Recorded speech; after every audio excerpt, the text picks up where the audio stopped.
I've had a soft spot for the Life is Strange series since the first game. Despite that game's clumsy dialogue, it told a compelling and heartfelt story. But where the series really hit its stride for me was with the prequel series Before the Storm, which was undeniably my favourite Life is Strange game, at least until now.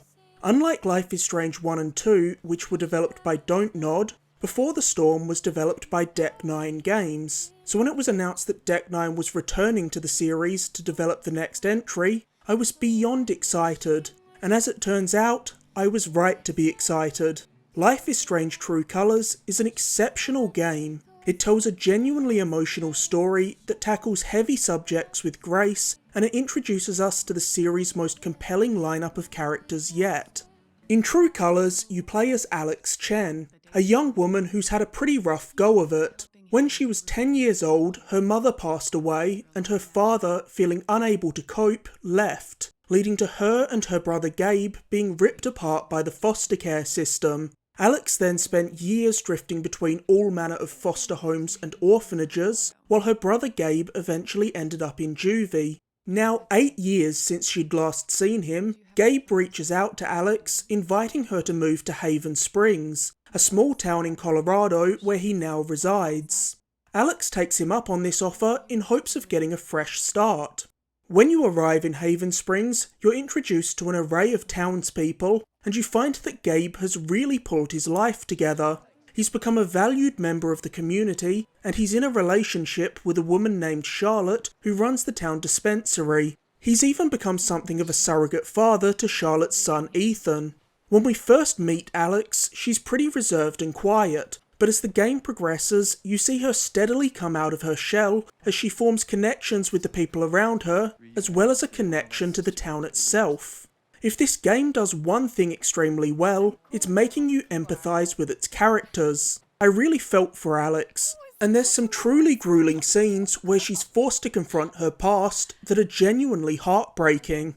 Alex has had an incredibly tough life, but at her core, she's a truly kind person who just wants to help those around her. It's shocking how quickly Ture Colours manages to endear you to this new cast of characters. Not only is Alex herself easily the series' most likeable protagonist yet, Gabe's friendly demeanour and care for those around him immediately make you like him as well. And if you've played Before the Storm, you'll even find a familiar face in Haven Springs, as Steph now lives there, running the town's record store and hosting on their local radio station. She's also one of the 2 romance options for Alex in Ture Colours.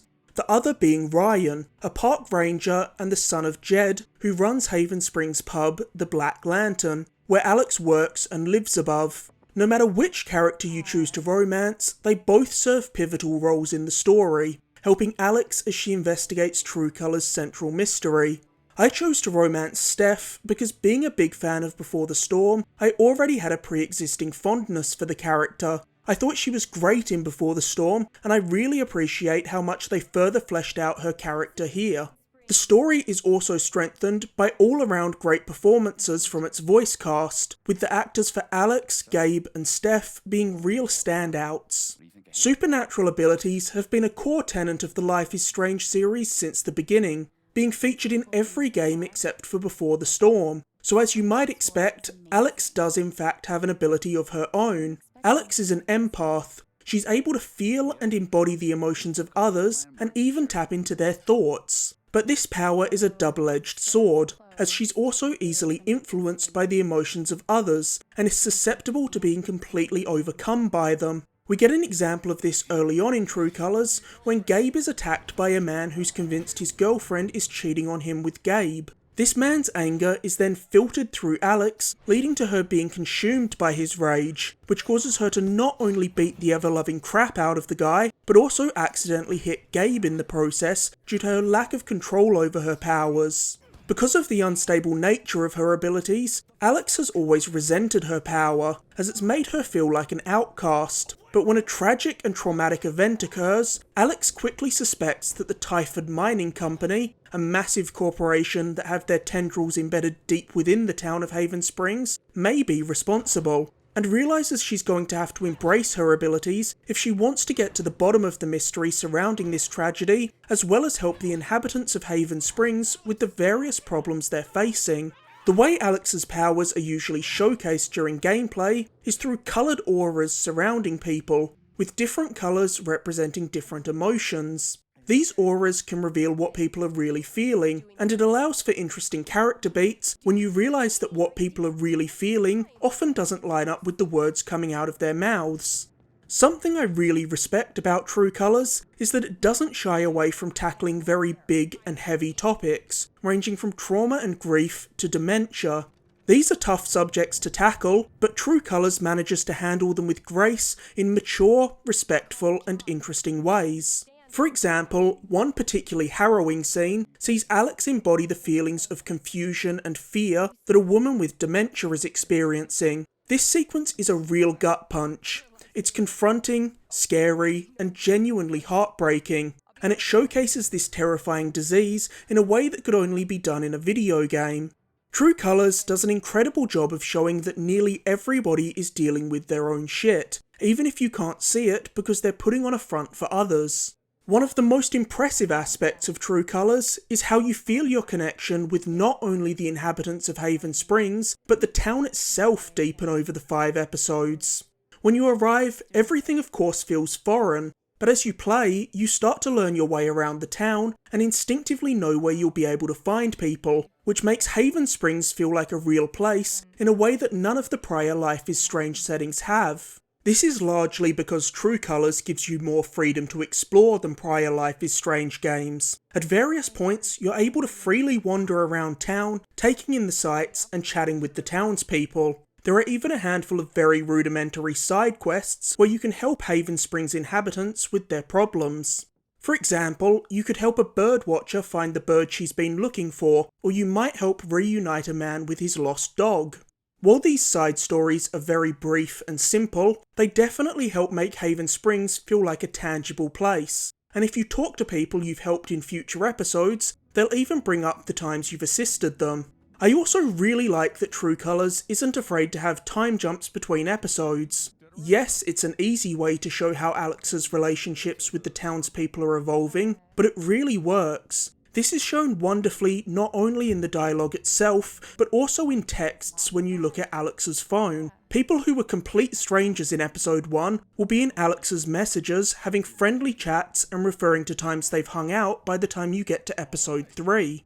The story of Life is Strange Ture Colours is exceptional. It's a story that is equal parts devastating and heartwarming. It also features the toughest decisions in any Life is Strange game. There were multiple times throughout Ture Colours that I found myself putting the controller down and just staring at the screen, pondering what choice I should make. And these morally grey choices are a huge part of why I loved this game so much.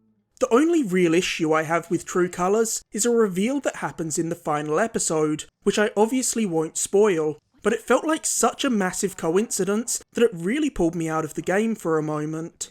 Life is Strange is the kind of game that you're playing for the story, and the gameplay itself is usually pretty simplistic, so I don't necessarily go into these games with many expectations for the gameplay. But Ture Colours manages to include some really clever moments throughout that elevate it above prior Life is Strange games and other games of its ilk, like the various Telltale series. For example, there's one sequence early on that sees you trying to locate a missing kid.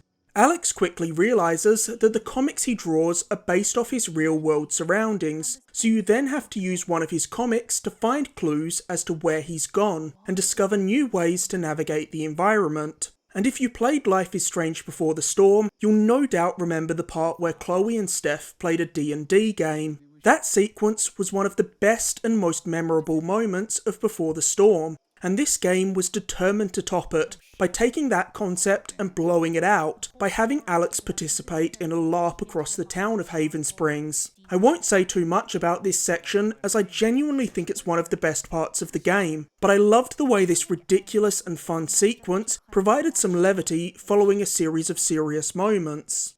There's been one huge change to the Life is Strange series with Ture Colours, and that's the way that the game was released. The 3 prior Life is Strange games were released episodically over several months, whereas Ture Colours was released as a complete game. Though it still maintains the episodic structure of the previous games, all 5 episodes are available at launch, so you're able to play through it at your own pace. I'm not a huge fan of episodic releases. It's too easy to fall off the game between episodes, or forget what happened in the prior episode if the releases are too spaced out.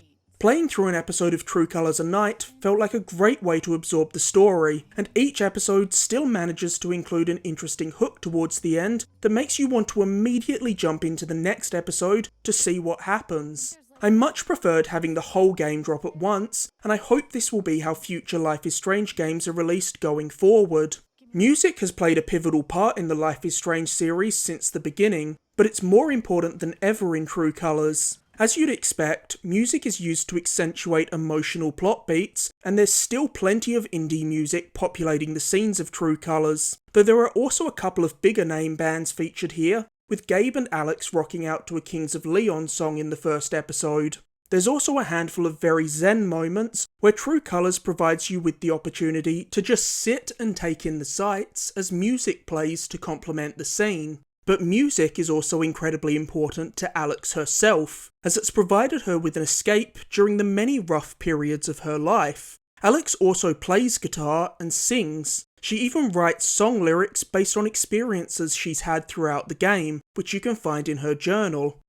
It's worth noting that Ture Colours is a lot better looking than the prior Life is Strange games. Character models and facial animations have been drastically improved, and environments also look a lot more polished, though they're still not without a couple of rough spots. Trees in particular tend to look quite bad, and they stand out a lot more now because of how good the rest of the game looks. As a trophy hunter, I also need to give props to Ture Colours for the excellent way that the game handles collectibles. In the environment, Alex can stumble across different objects that she can use her powers on to uncover the memories that are tied to them. These collectibles add additional story context by furthering your understanding of Haven Springs' inhabitants as well as the town's history. So often collectibles are just meaningless fodder that exist merely to extend your playtime, so whenever a game puts real thought into its collectibles, it's much appreciated. Ture Colours also makes replaying prior episodes incredibly convenient. Not only can you jump to specific scenes, you can even skip through dialogue by pressing R1, which is great if you're just looking to see how a specific moment would have played out differently if you'd made different choices. Life is Strange Ture Colours is better looking, better written, and better acted than any of its predecessors. It also features the series' most well-rounded cast of characters and toughest choices ever. Ture Colours is far and away the best Life is Strange game yet, and a surprise Game of the Year contender.